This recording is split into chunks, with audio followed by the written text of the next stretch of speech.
சிந்துக்கு கைத்தாளம் போடாத கூட்டமா அதில் காவடி இல்லாம ஆட்டமா சண்முகவேலுக்கு சதுராடும் காலுக்கு மருதாணி போட்டது யாரம்மா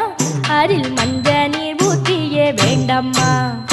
வடபழனி முருகனுக்கு வந்தது போசம் வடிவழக காண்பதற்கு எத்தனை கூட்டம் வகவகையா காவடிகள் ஆடுது ஆட்டம் வடம் பிடிச்சு தேரெடுத்து போடுது கோஷம்